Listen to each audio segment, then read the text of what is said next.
Brought to you by youth, elderly, and persons with disabilities. It's time to choose our leaders. Let's show up and participate in the special interest group elections. Starting June through August this year. Your vote, your voice. My vote, my voice. This message is brought to you by the Uganda Electoral Commission.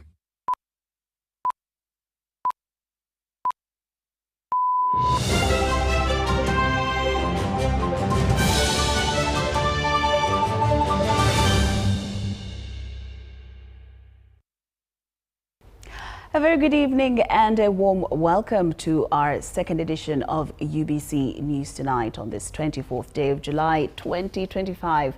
I'm Lauryn Masika Kazimoto. Now, before we delve into tonight's news bulletin, let's first take a look at the top stories tonight.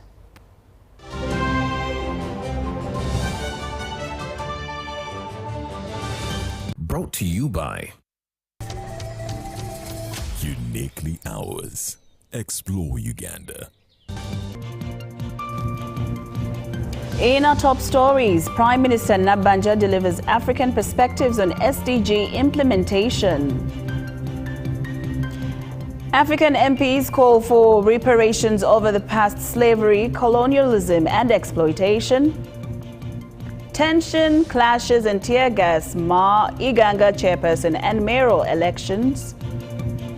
And in sports, cricket cranes stay unbeaten as Uganda A-Levels Namibia series in 2025 Pearl of Africa T20. Uniquely Ours. Explore Uganda.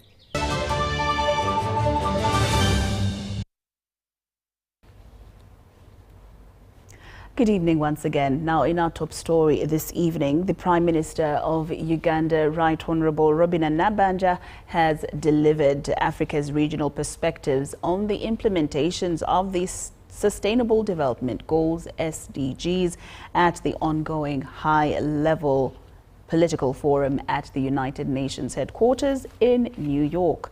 Nabanja made the remarks during the session on regional perspectives on SDG implementation and review. The session on regional perspectives discussed the global challenges hindering the attainment of the SDGs. Nabanja emphasized the critical need for leadership and governance reforms, financing and partnerships. Africa continues to exhibit stronger political will in the implementation of the two agendas.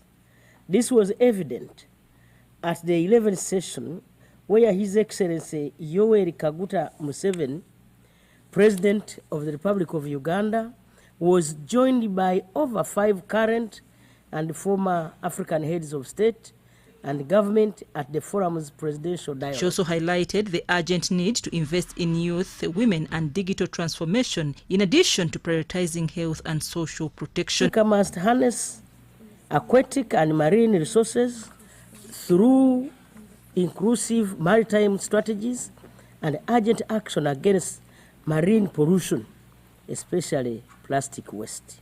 Later in the day, Nabanja held bilateral engagements with several development partners, including her Finnish counterpart, His Excellency Petteri Orpo. Their discussions centered on mutual areas of interest, including digital infrastructure, technology transfer, benchmarking Finland's SDGs progress, and improving education. I commend the United Nations Economic Commission for Africa for its leadership in aligning national and global frameworks, scaling regional priorities, and promoting evidence-based implementation. The Premier also met Lord Collins of Highbury, the British Minister for Africa, UN, Commonwealth and Human Rights, to discuss bilateral issues between Britain and Uganda. Nabanja concluded her meetings with Mr. Boris Titov, Special Representative of the President of the Russian Federation. Nabanja concluded her meetings with Mr. Boris Titov, Special Representative of the President of the Russian Federation, with discussions focusing on matters of mutual benefit to the two countries.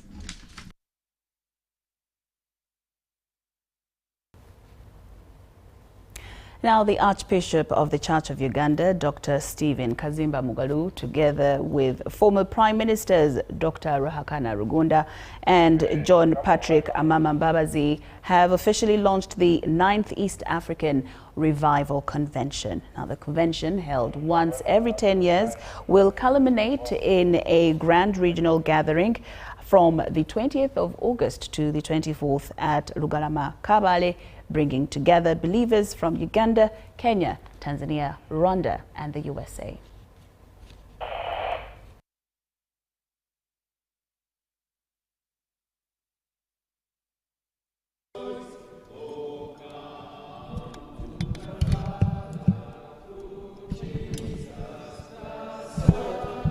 Come August 20th to the 24th, believers from across East Africa and beyond will converge in Kabale for the 9th East African Revival Convention.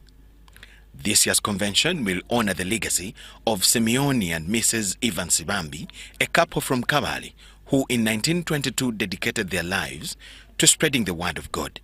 What inspired Sibambi in 1922 to start the East African Revival in bracket Oburokore, and was thereafter joined by B. Chikozi.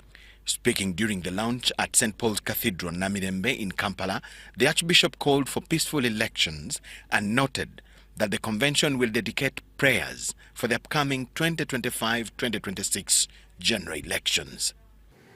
Actually, this is the best time the revival convention is needed, because revival promoted reconciliation, revival promoted forgiveness, revival promoted love for one another, regardless of your tribe, regardless of your denomination, regardless of your status.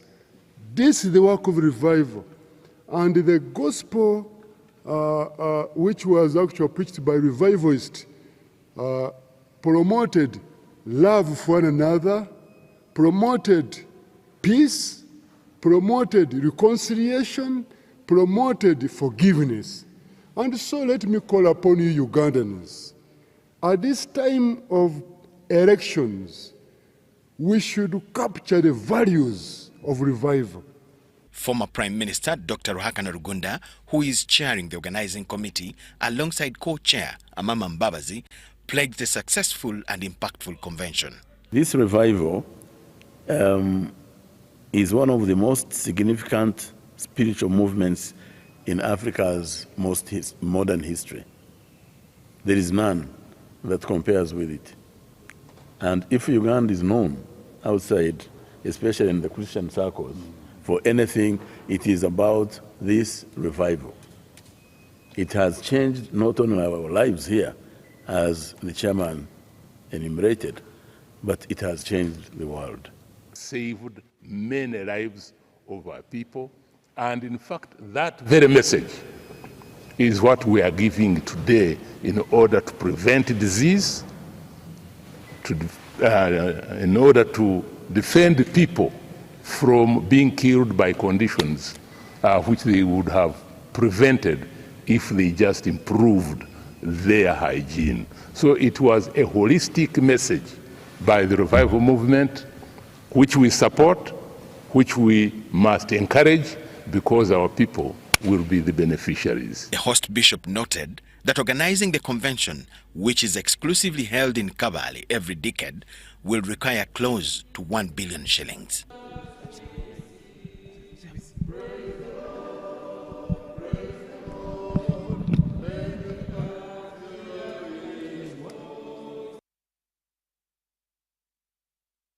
Fort Portal City has recorded low voter turnout in the mayoral and LC5 elections compared to the recently concluded parliamentary elections. At most polling stations, fewer than 100 voters turned up, while others appeared unbothered and went about their daily activities. Fort Portal City has 140 gazetted polling stations drawn from 110 villages, of which 99 are central polling stations. By noon, most polling stations were largely empty, with only a few election officers and polling agents present. Some voters interviewed expressed disappointment over the parliamentary election results, which they said were marred by malpractice. People were not contented with the results, and they didn't accept, or they never had a good heart with what the results read from the public and from the tallying centers. The turn-up was too low because of malpractice of previous elections by the MPs did. They used a lot of money, while people will not even get that money, so they got tired, and people had to vote, and then tomorrow they announced another person that had won. Others attributed the low turnout to poor voter mobilization by mayor and LC5 candidates, saying many voters were unaware of the election date. Although the turnout was very low, according to the last previous exercise of the MPs. The MPs who were being voted on that day had mobilized very well. But these people, they didn't mobilize. You see, that is what caused the turnout to be low. Those who voted cautioned leaders against making empty promises, urging them to prioritize service delivery if they hope to be re-elected. When they come, they promise, but at the end you find they have not fulfilled. But I call upon the leaders that are coming, and I'm among them, let us, whatever we promise, we work hand in hand so that we can fulfill our expectations or our promises to our people. Elect people not based on religious or social cultural backgrounds, but rather people intelligent, God-fearing, that can take about another level. 5 candidates are contesting for Fort Portal mayor seat, including current city speaker Ahebwa Albert, Chihunde Sylvia, Marunga Stella, Kamara Adolf and Kazoba David Muzinga. 2 candidates are vying for the Fort Portal Central Division mayor seat, incumbent Muhumuza Richard and Balinda Michael. Government is the master provider, is the master planner. Tuina kunywana na government ni kutugihewa vitu vyetu tukuyegomba.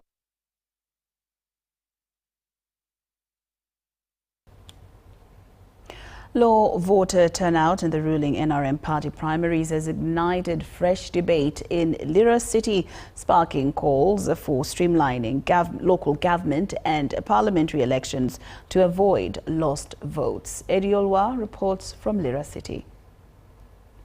I therefore declare Atul Stam. In Lira City, incumbent Mayor Sam Atul was declared winner with 16,530 votes, defeating his challenger Henry Opio Genyi, who garnered 2,740 votes. This is the next phase of our journey to change Lira City. For the last 4 years, we've been working so hard. You know, when you're building a house, the foundation is never seen. But in the last 4 years, that is exactly what we've been doing. But suddenly, the walls are beginning to appear. And now the people can see, and this is what we want to continue doing with the trust of the people of Lira City. In the division mayoral race, former Lira District Speaker George Rashid Opio sailed to run opposed for the Lira City West Division seat. I've been in politics for the last 25 years. Today is the first time I'm enjoying the privilege of being unchallenged. It appears as if my records talks for itself, and my records have started rewarding me unabundantly. Meanwhile, in Lira City East, Emi Joe Dong emerged victorious. His opponent, George Okwe, conceded and pledged to support his leadership going forward. This local government election saga has reignited debate in Lira City with the growing calls to streamline local government and parliamentary elections to minimize voter confusion and prevent lost votes. At Akai Debe polling station, Mayor Sam Atul arrived at 1:30 p.m. to find only 17 out of 97 registered voters present. He noted that voter participation was significantly lower compared to parliamentary elections. The local government elections remain subdued, and it's about time that our election managers understand this, because they make this voting exercise like a burden to the citizen. Why should we have these elections in all these different dates? It doesn't make sense. First time was last week when we had the parliamentaries. Today is the upper local government. Now you can imagine what will happen tomorrow when they'll be going for lower local governments. So the National Electoral Commission should consider bulking these elections together so that people have it done in one day. Managing to convince the electorates to go and vote is becoming a big challenge. Lower local government elections be organized in one day. Atul believes the current electoral format undermines the importance of local government races, calling for urgent reforms. He also expressed discontent with the lining up voting method, describing it as outdated and ineffective. Lining up, for me, is a contradiction. If the national election is not carried out under lining up, then why is NRM insisting on having it if somebody came here early and the others are not there? So I think they are trying to find a way to make this work. Creative. But still, I want to ask the powers that be who manage these processes to pick it as a learning lesson. The low turnout witnessed in the NRM primaries isn't unique to Lira.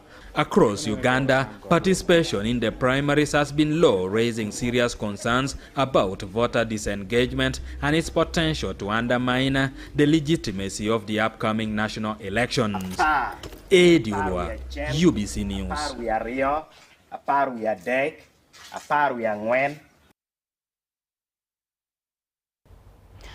UBC News tonight. Now, the NRM primary elections for district local government positions in Tororo were marked by low voter turnout and allegations of electoral malpractice. By 11 a.m., many of the 1,337 polling stations across the district remained deserted, with only NRM electoral officials on site, waiting in vain for voters to arrive and kickstart the process. Now, in some villages where barely a quarter of the voters turned up, registers were reportedly seen collaborating with the few present voters to fill in declaration forms in favor of preferred candidates. This polling station, located at private residency, is Rudam polling station, one of the 31 stations in Chisoko sub-county, with 463 registered voters.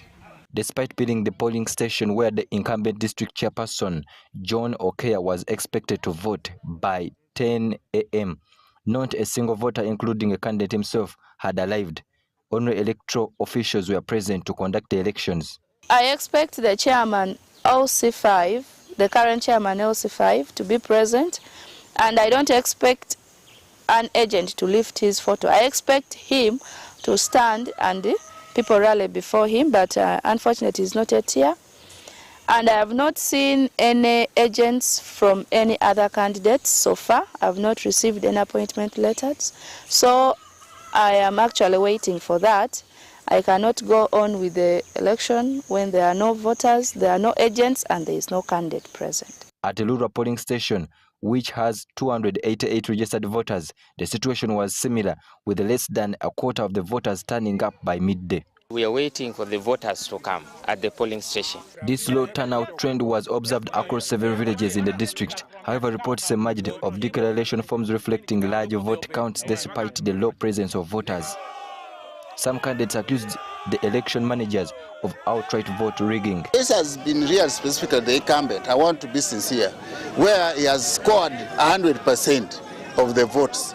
But you question, you ask the registrar, how did this happen? How did this happen?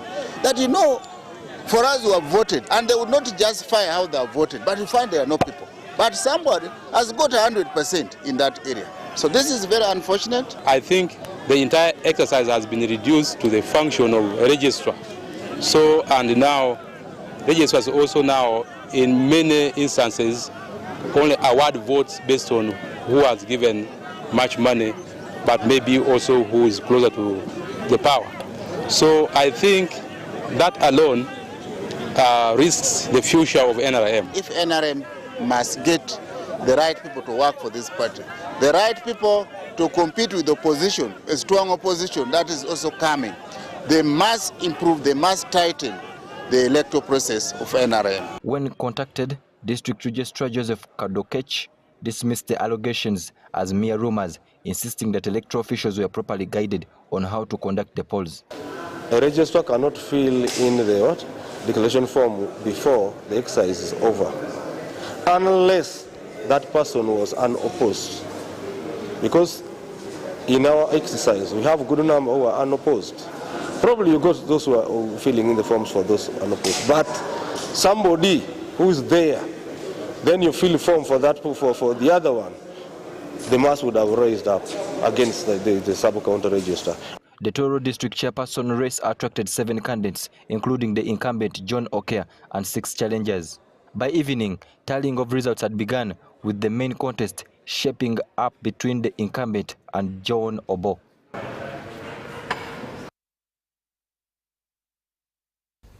The NRM primaries for mayoral flag bearers were disrupted in Muti polling station after violent clashes erupted between supporters of incumbent Mayor Robert Mugabe Kachebazi and rival Seizi Murari.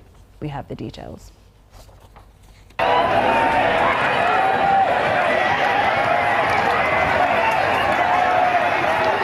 Police fired tear gas at Mbarara City's taxi park when street children and other non-registered individuals attempted to vote by force, leading to the cancellation of voting at the station.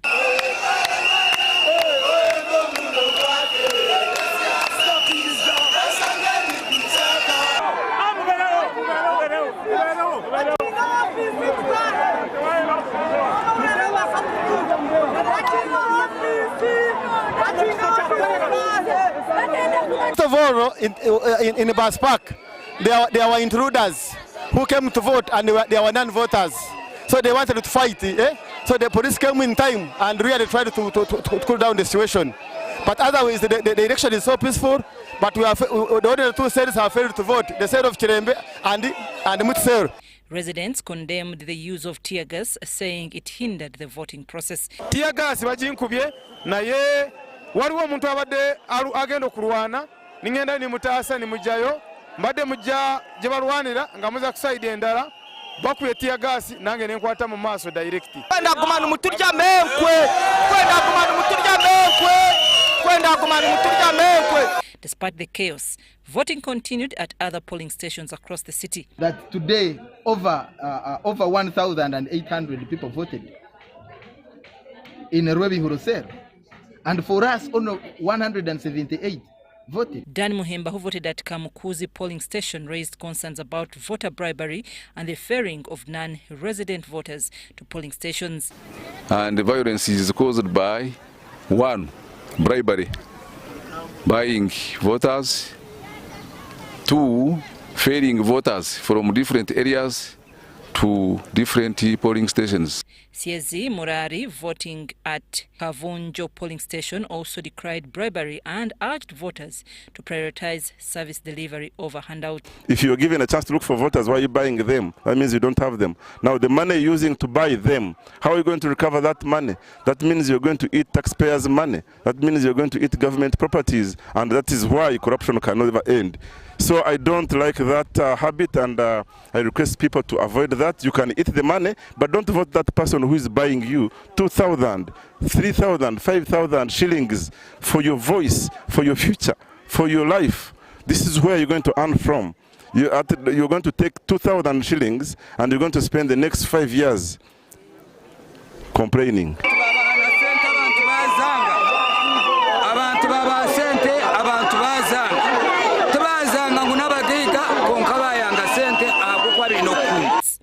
Other mayoral aspirants included Herbert Kamugisha, Korishaba Evelyn Walimbwa and Elias Ahimbisiwe, bringing the total to 7 contenders.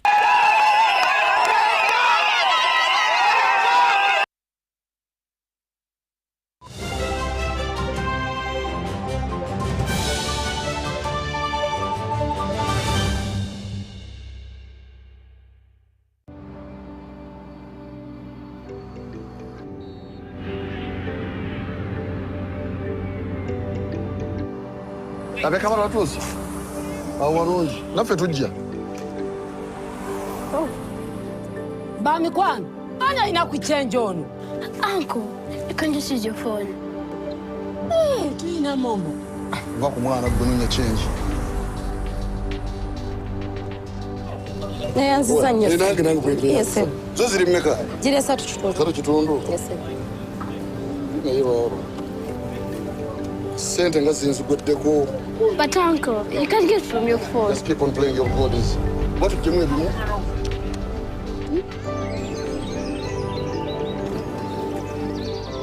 Mweba rutegeka nze no bora bankoye va ku machandi mu shopping. Juma jangu yambe ku munno muti kule ebintu. Muri mutya?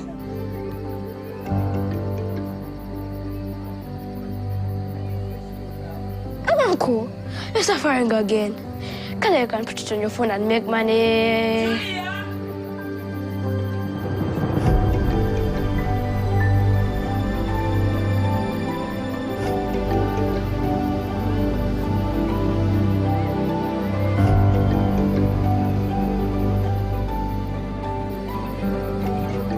Bye-bye.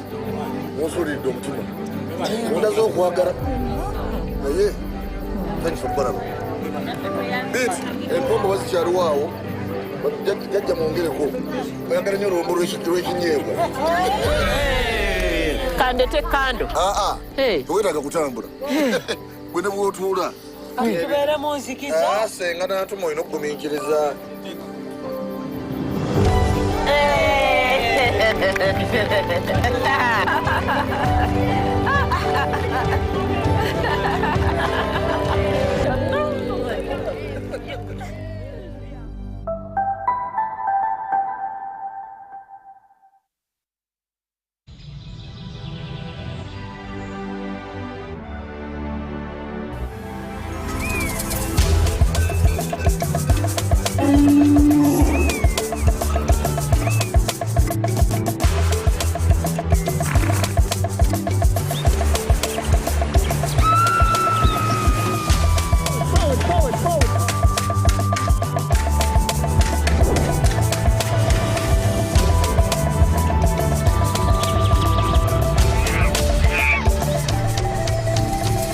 Uniquely ours. Explore Uganda. All right, listen up. Colocate is on a mission. It makes our gums happy and our teeth strong. See? We're moving forward and making changes. It's kind of a big thing.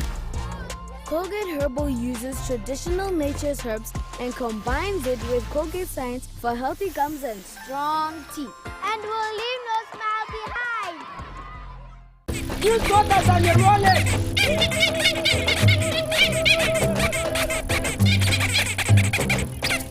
Bobby, again! What's the drama? Drama? Colleagues, elections for special interest groups are calling. SIGs, elections, youth, PWDs, elderly. It's time to vote for our leaders, June through August. From village to parish to district to nationals, youth, PWDs, elderly. It's time, go vote your leaders. No! FOB! Elections are supposed to be peaceful. Easy vote, okay? Youth, elderly, and persons with disabilities. It's time to choose our leaders. Let's show up and participate in the special interest group elections. Starting June through August this year. Your vote, your voice. My vote, my voice. This message is brought to you by the Uganda Electoral Commission.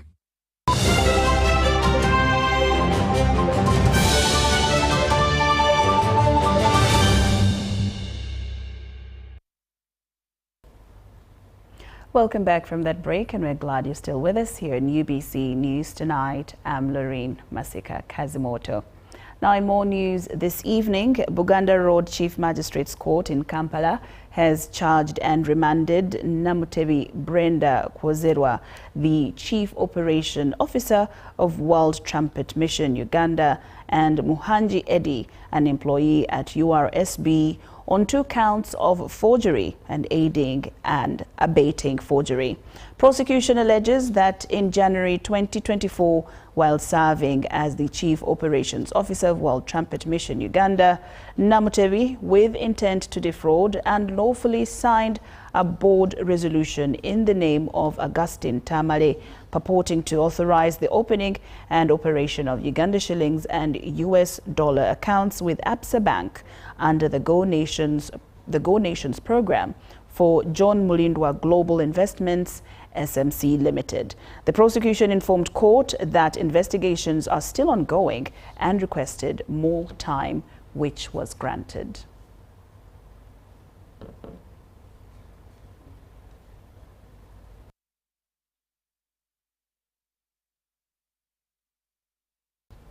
A group of veterans under the umbrella of Jenga Taifa have voiced dissatisfaction with the current leadership, accusing it of neglect despite their contributions to the national resistance movement. The veterans claim that since retiring, their needs have gone unaddressed despite earlier government promises.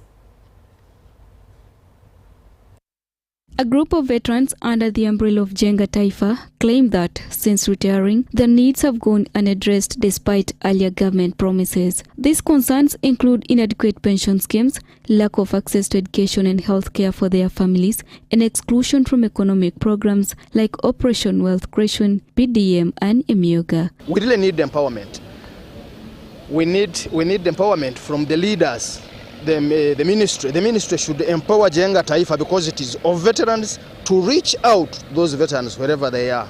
If the veterans had been handled in a manner that this is here especially for only the veterans, then we believe we wouldn't disappoint this country.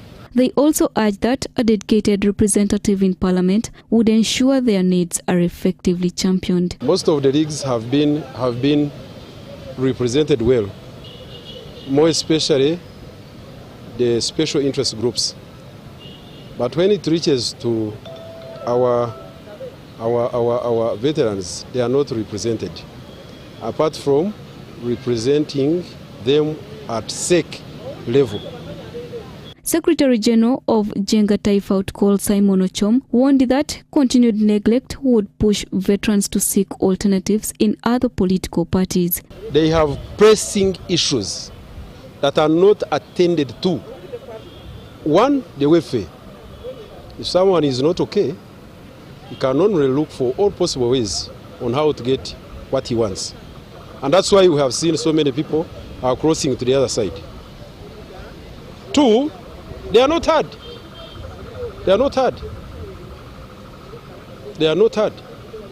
Whenever they take their problems, the people that we elected don't respond in time. Therefore, they are not heard. And that's why sometimes they go to the other side. Moses Mushabe pledged to lobby for their welfare if elected as chairman in the upcoming elections, though it remains unclear whether these promises will translate into tangible results. For welfare, some of the veterans are badly off. And we have agreed that once I'm elected as chairperson, I will see how I can handle their welfare. Charity Marion Imnat and Robert Katamba for UBC News.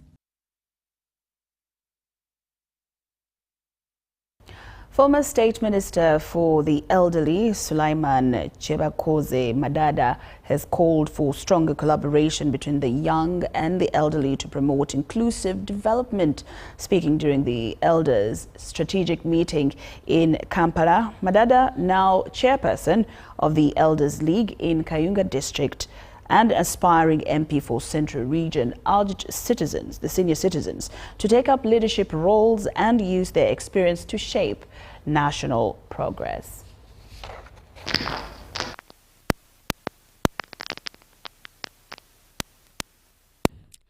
Former State Minister for the Elderly, Lauryn Masika Kazimoto, emphasized the importance of intergenerational cooperation as a key to bridging social gaps and fostering sustainable development. Young people and older persons to come together and look at issues of the aging population. We want to build a strong network of exemplary leaders that will provide guidance to empowering older persons to live a dignified and secure life. Madada, who currently serves as chairperson of Elders League in Kayunga district and is contesting for Member of Parliament representing Central Region, encouraged fellow elders to step into leadership roles and continue contributing to national development through experience and mentorship. And having served as Minister for Elderly for 10 years and Member of Parliament 15 years, directly, having initiated many of these policies and regulations and laws, now that I have graduated to an older person who is now 63 years old, I would like to come and add value to the older fraternity.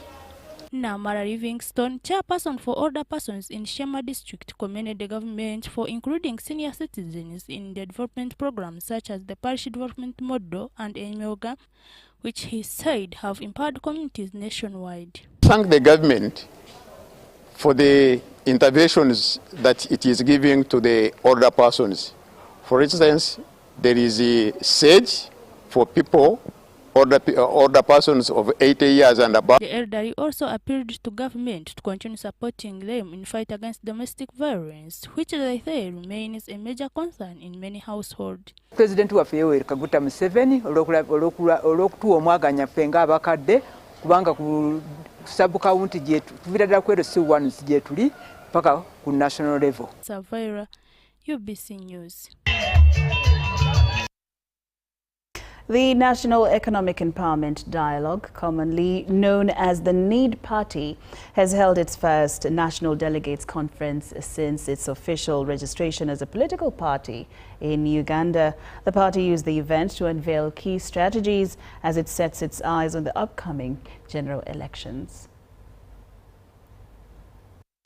Tell each and every one of you, vote for maize. Everywhere you see maize, vote. Everywhere you see maize, vote. Hand signed by me, which is what I'm going to do now. So, my card is number 001.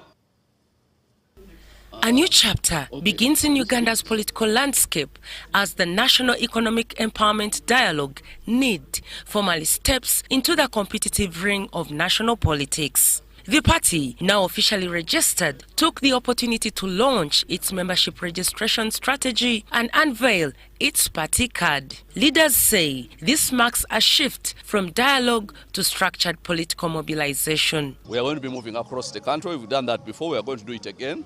And mobilizing people, getting candidates and so on from across all the regions of the country. But I'm glad that today every region has been represented. Every region of the country has been represented here today with people who are all leaders coming from their regions who are standing for Member of Parliament and LC5. So that is a big milestone for us. Now we have to go to those places and look at people who are lower, councillors, LC3 and so on, and get, candidates from those places. So that's what's next. With the maize comb as its symbol, NEED says the time is ripe to till the political soil and sow the seeds of economic transformation across Uganda. Uganda is a blessed country agriculturally, and maize is supposed to be one of them. If you know that the only time that Uganda had a positive balance of trade with Kenya in the recent years was because of maize. So maize can be a very lucrative thing, but then it's just a symbol of our ability to feed people, a symbol of productivity. The message is clear. Economic empowerment is not just a slogan. It is the party's mission. From rural villages to urban centers, the NEED Party is calling on Ugandans to rally behind its cause. When we sort the issue of rural wealth, then it's easier to sort the issue up here because number one, the tax base increases. So that means that we can ease taxes on people who are overburdened, who are in the city. Because as it is right now, I don't think we have any more than 20% of people who are actually paying real taxes.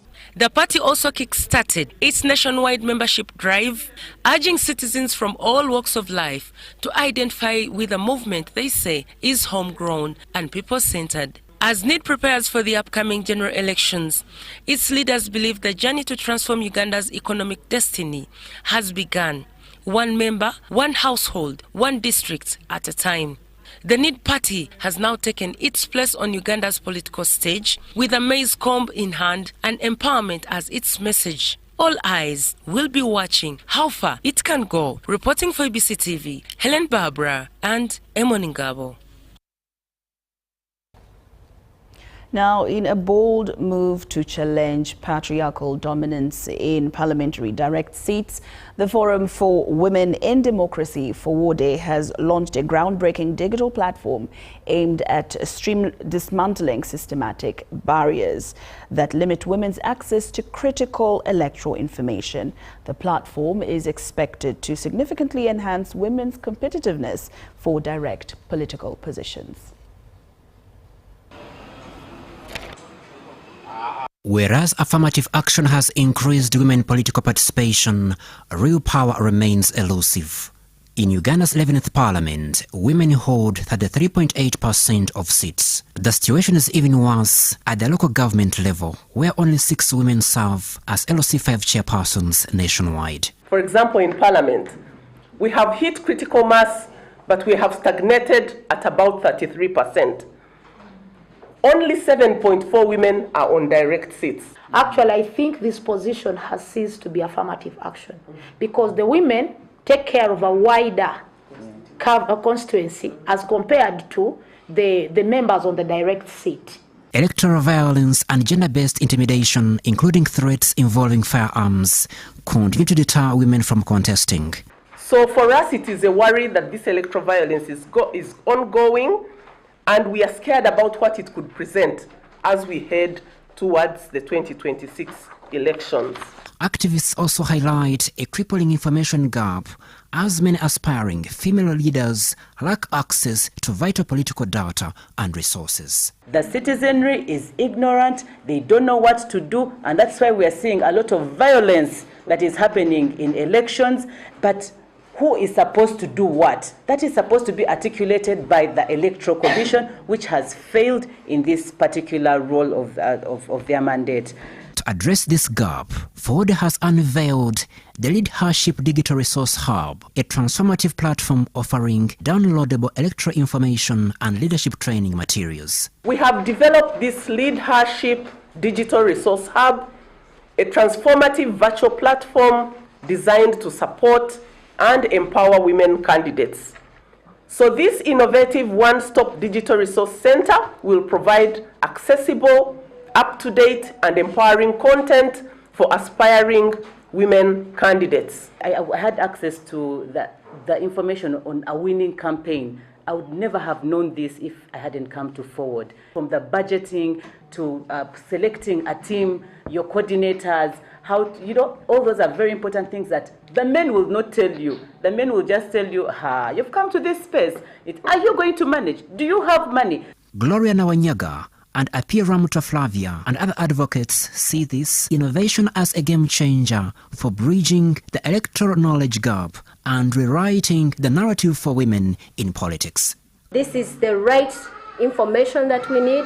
These are the right resources that we need. And if we don't utilize them, we are doing a disservice ourselves. Crispus Adinitwe, UBC News. Well, UBC News Tonight takes a very short break, but we do return with business news after these messages.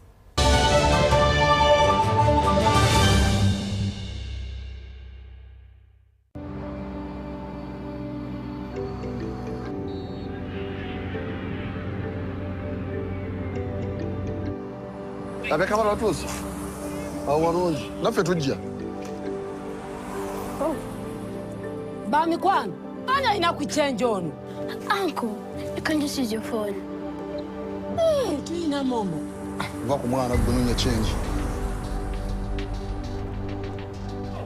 Neyanziza nnyo. Nange kwepera. Yes. Zo ziri mmeka? Ziri 3 kitundu. Yes. Sente nga zinsugoddeko. But uncle, you can't get from your phone. Just keep on playing your bodies. What did you do?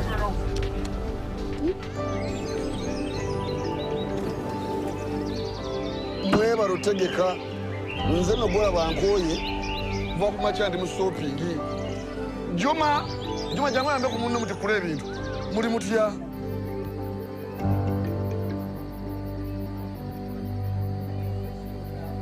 Uncle, you're suffering again. You can put it on your phone and make money.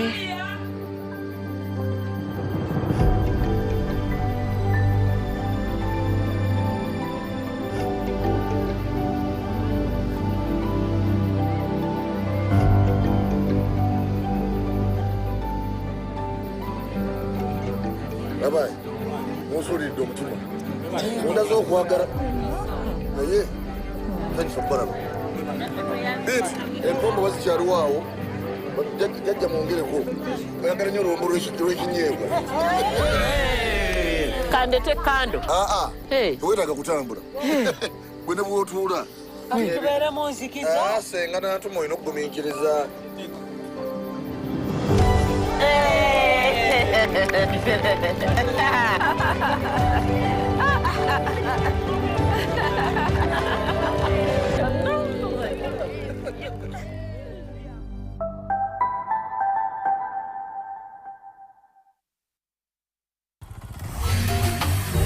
Hello, Kampala, Uganda. In response to the national call of strengthening the traffic security, Good Products Group HGO brand has officially launched the Rider Selection Campaign. Registration is now open.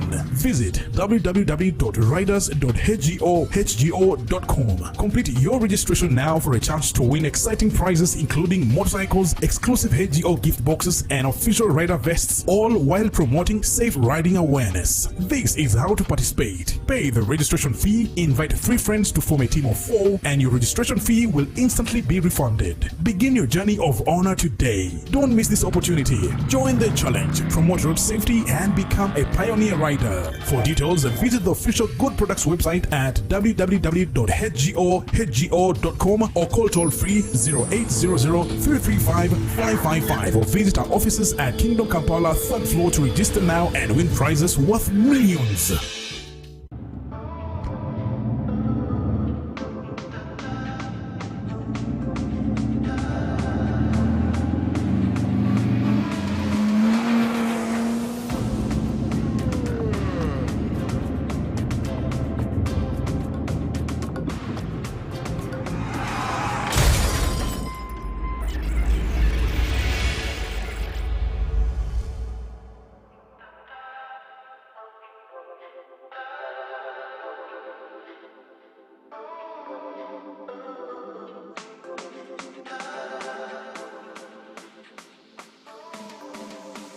At UNOC, we believe in safety.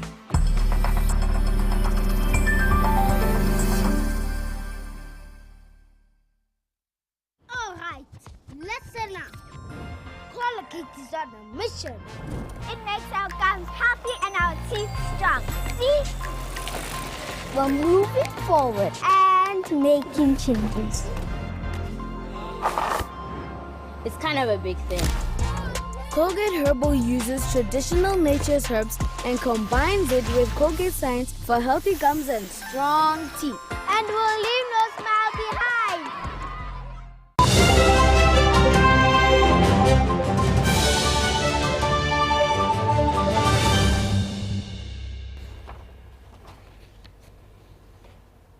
Welcome back from that break, and now into business. Pension funds and other organizations are called upon to prioritize digitization of their records to enhance efficiency and productivity. This call was made at the opening of a 3-day electronic document and record management systems workshop in Kampala.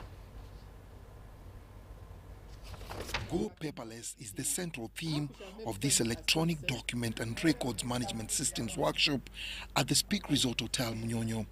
The workshop, which has attracted participants and facilitators from Israel, Kenya, the United Kingdom and Uganda, is dedicated to enabling organizations master cutting-edge electronic document and record systems. Some of the features for electronic documents and records management are,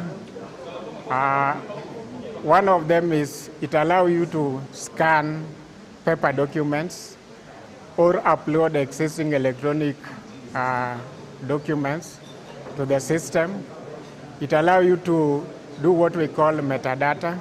Metadata is data about data. Like if you have a physical file, there are some attributes that define that particular file, such as file number, file name, date of creation. So those are attributes that define that document. So that's what we call metadata. Jody Butterworth from the British Library stressed the importance of choosing whether it's a collections management systems or a digital asset management system, depending on the unique needs of each organization. You must factor in the training that might be needed for your staff. And there are lots of resources out there to help you with that training. Then other things that you really must think about is how you're going to safely store that material once you've digitized it, and how you are going to ensure that that digital material stays as you want it to, so it won't change over time and you can still access it in future. The power of digitization cannot be taken for granted, argues Patrick Ayota, the managing director at the National Social Security Fund. He says digitizing records has greatly improved service delivery and customer satisfaction at the fund. The first thing as a member you're actually getting now is convenience, that you can touch us, you can engage us, you can get services from us without coming to a branch. You don't have to pay that 5K for the Mbarara guy to come know what your balance is, to apply for your benefit, to contribute money, or to register. That's an amazing, amazing convenience to the member. Which also means that now we can afford to give you a bit of a higher return because we are managing our costs much better. We don't have to have as much paper.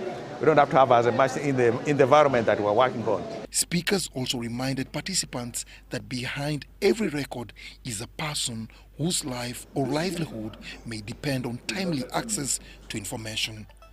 Dennis Igoa for UBC.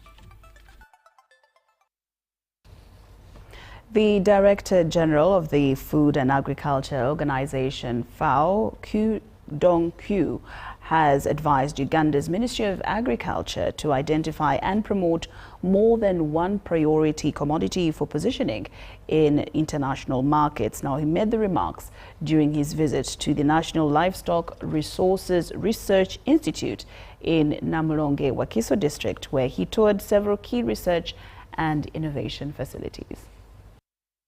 The Food and Agriculture Organization Director General visited both the National Crops Resources Research Institute, NACRI, and Lira, highlighting the importance of research and innovation in agricultural development. During his address, the FAO Director General urged the Ministry of Agriculture and the Government of Uganda to prioritize the development of selected agricultural commodities for international market competitiveness. It is worth noting that in 2024, FAO invested approximately $1.88 billion towards enhancing innovation, research and technological advancement in Uganda's agricultural sector. Because developed country like Uganda, you need the science-based solution, data-based approach, and the more important, innovation driving agricultural system development, or in general, innovation driving economy. That's the only solution and approach for your country. Move up from low, middle, low income to the middle, high, and high income. That's through that initiative, you are helping us to find investors that can transform our prototypes, research prototypes, into commercial products, most especially in the areas of maize, dairy, animal feed, vaccine. During the visit, the top management of the National Agricultural Research Organization, NARO, presented several proposals to the FAO Director General, and this included calls for increased support in advancing the spices and horticulture industries, as well as development of nutrient-dense crop varieties for both human and livestock. Any commodities, you need new varieties, new agronomic measurement, and also new business model. Not only for the traditional way to promote, extend your technology transfer in general. So I'm so happy to come here. I'm willing to offer a little bit humble assistance to you. And I discussed with my assistant director for Africa. We are also grateful for your one country, one priority product initiative. And through that initiative, we have been able to select cocoa as the priority product for Uganda. The Food and Agriculture Organization delegation toured several key facilities, including the vaccine production facility, the dairy feed unit, and the biodiversity laboratory. The Director General also explored technological exhibition stalls where innovations from all the NARO institutes were on display. To mark the visit, the FAO Director General, together with the State Minister for Agriculture, Fred Wino Chakulaga, planted a commemorative tree at the institute. Zahara Abigaba, UBC News. Thank you, Zahara Abigaba. Now, in this story, we take you inside the Uganda Electricity Distribution Company Limited, UEDCL, the government agency responsible for overseeing the country's electricity distribution network. Now, since taking over from Umeme in May 2025, UEDCL has been monitoring power lines nationwide in real time from its control center in Nakasero. Now, the center enables UEDCL to ensure a reliable power supply and respond swiftly to outages. Ivan Kahwa reports. Uganda Electricity Distribution Company Limited is a government agency mandated to develop and maintain a reliable national electricity distribution network across Uganda. UEDCL officially took over electricity distribution from Umeme in May 2025, following the expiry of Umeme's 20-year concession. From its head office in Nakasero, UEDCL monitors all power lines across the country in real time. We well believe that power is meant for transforming our own social livelihoods, and we want to live by that goal of government. Yeah, when you see a breaker red in color like that, it means power is in the network. The line is charged. The control center is managed by system operators working in shifts to ensure you have stable power at your homes. Yes, sir. Good morning, controller. Good morning to you. Yes. Wilfred Bongomin is a system operator at UEDCL's Nakasero Control Center, overseeing the initial network operations. And it is my role as a controller to put it to restore power back. When there is a power outage in any area, the information is instantly received at this monitoring unit. Power is usually restored within 5 minutes. And if I try a recloser means I'm closing back, I'm restoring power. When I try a recloser and it failed, I have to call work management at Lugogo. Okay. All right. Only that you stay away from the line, because when he is done, I'm going to charge the line. Technicians are immediately deployed to the field to assess and repair the faulty line. When they are done with working on the fault, they call back to control. That control, we have patrolled this line, and we have found maybe a tree on the line or a broken pole on the line. We have worked on it. Now it is okay. You can restore our supply. He explains that the power line conductors are highly sensitive and send signals to the control center each time there is a transient fault. When a tree comes towards it, it sends as if there is a fault. And our breaker, you see this red one here is a breaker. This is a breaker. Now, when it sends such a thing, such an event of a tree swinging towards the conductor, this breaker opens, it trips. When it opens, it means it trips. When it trips, the power goes off.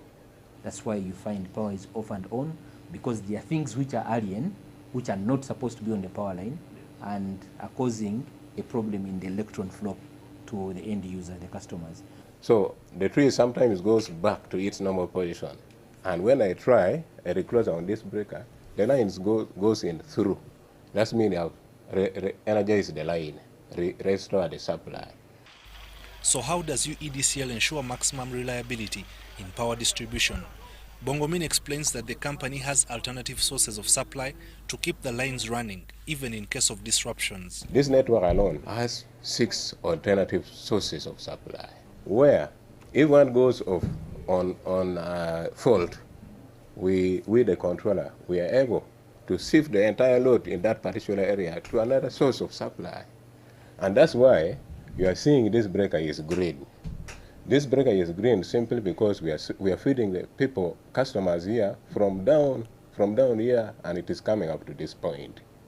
So meaning this point is now open. It is waiting in case this point develops a fault. We are able to open a point here and transfer the entire load to this point up here. It's called Chamutunzi. UEDCL currently operates in 135 districts, serving over 2.5 million customers, and produces 30,000 electricity poles annually. Ivan Kahwa, UBC News. The Visayas Institute of Technology and Allied Business, UVTAB, has officially released the November-December 2024 examination results in a ceremony marked by optimism and a renewed commitment to academic excellence.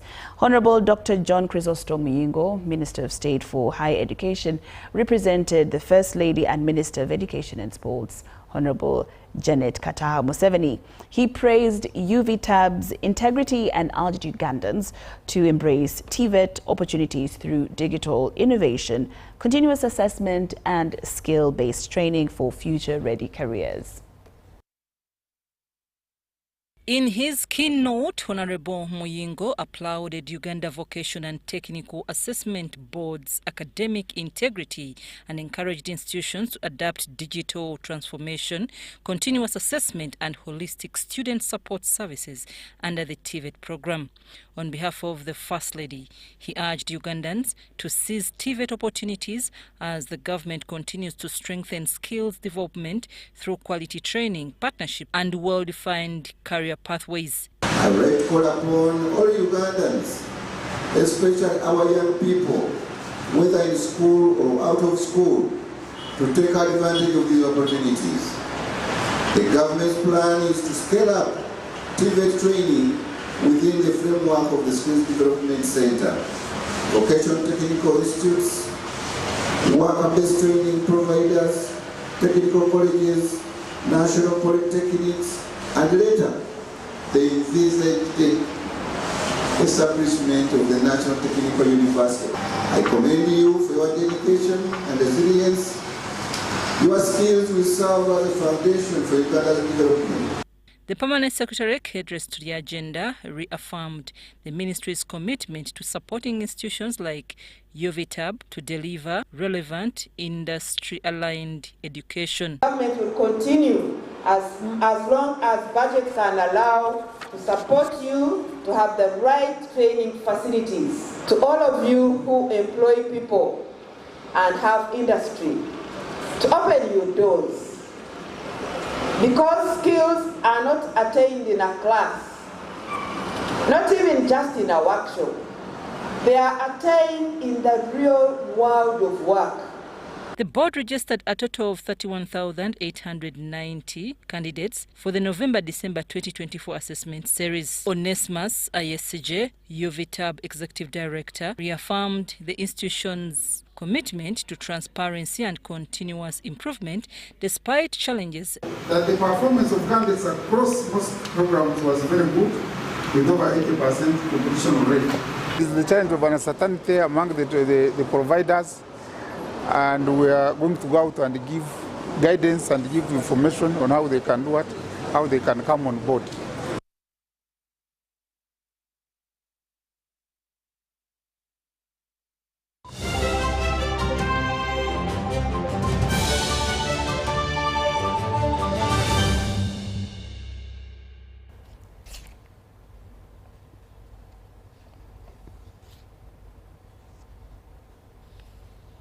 And now into sports. All is set for the 2024 Chan tournament, kicking off this weekend with the organizing committee finalizing preparations. Now, during a media briefing, the Secretariat issued strict accreditation guidelines for journalists to access designated work areas, including press room, media tent, and mixed zone. Only accredited journalists will cover the matches, and the committee also pledged affordable ticket prices for fans across the three host countries, Kenya, Tanzania and Uganda, while CAF is expected to release official ticketing details soon. Malaika with more.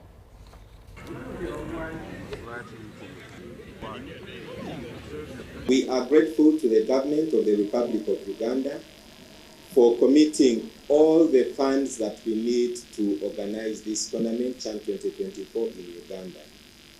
We are not demanding government for any money.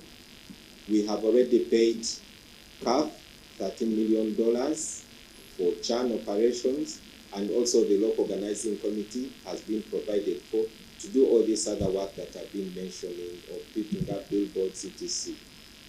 We know how much important the media is. My area is on operations, so we would like to create a fantastic environment. This being a historic event for us, Chan coming to Uganda, football having been introduced in Uganda in the 1890s, and having the opportunity now to host a very big tournament, and then AFCON also coming up in 2027. We call it Chan 2024. The tournament was supposed to be held in 2024. And the brand name does not change. It carries forward.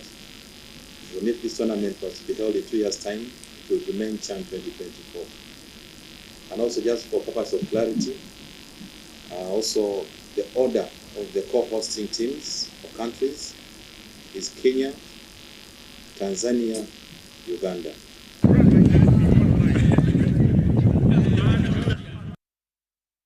Now, the cricket games remain unbeaten in the Pearl of Africa T20 series after defeating Nigeria with 38 runs in their fourth game, making it 4 wins out of 4. Uganda set 146/7 with Shreedip Mangela scoring 51 runs before bowling out Nigeria for 109. Joseph Baguma and Dinesh Nakrani picked 3 wickets each. Yeah, well, obviously I'm very happy to take my 4th win as a captain. It's been a great work from my teammates, and we've given it a great fight. It was a great knock from Shreedip Mangela. He put up his hand and gave us a good knock. That was important for my team, and thank you so much. And I was waiting for it. And yes, every time you get runs for your team is a good feeling. Every batsman is like working very hard past few months. We are working too hard for this tournament and upcoming tournaments as well. But it's good to see that every time some batsman is taking responsibility for the team. So far we are very happy the way things are happening. I mean, team is doing really well.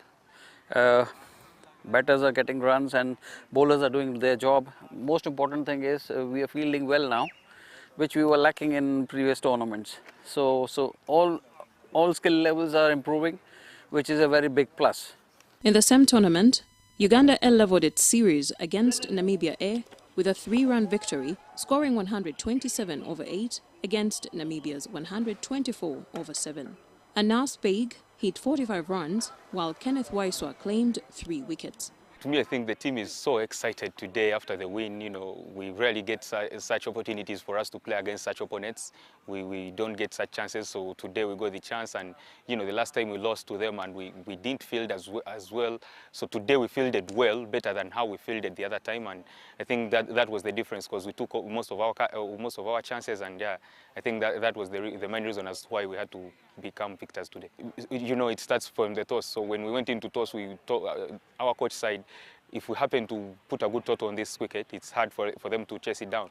So we went in to bat first after winning the toss, because Entebbe wicket, we've played on it several times. We are the home team, so we know how it behaves.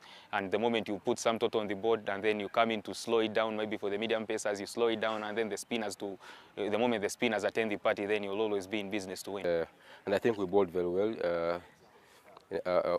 With the bowlers, Matthew, Siraji and Baidu, we controlled our length and lines, and yeah, I think that was key.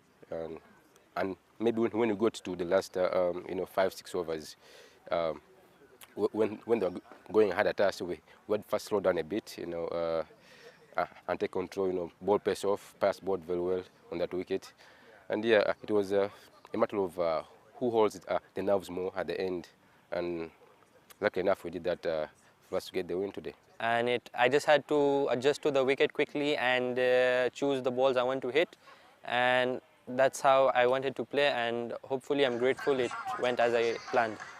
Uganda leads the table with 8 points and will face Kenya and the UAE in their final matches at Entebbe's Lakeside Oval. And with that, UBC News Tonight has come to an end. Thank you so much for keeping us company this evening. I'm Lauryn Masika Kazimoto. Good night.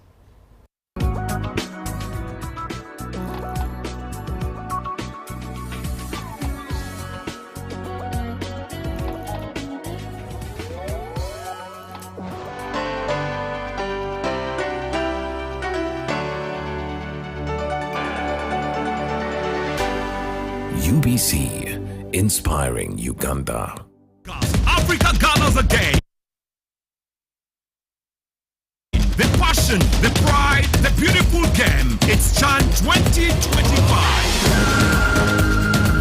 And the heart of the action, Uganda, the Pearl of Africa stands ready, not just with a world-class stadium, but with open arms for every African nation. Nambole and its floodlights are already welcoming. From Kampala to Karamoja, our stadium is set.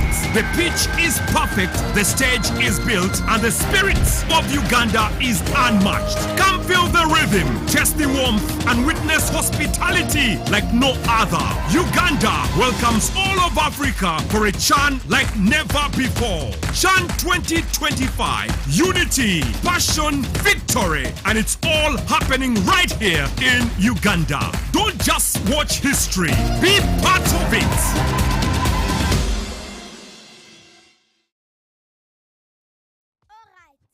Listen up.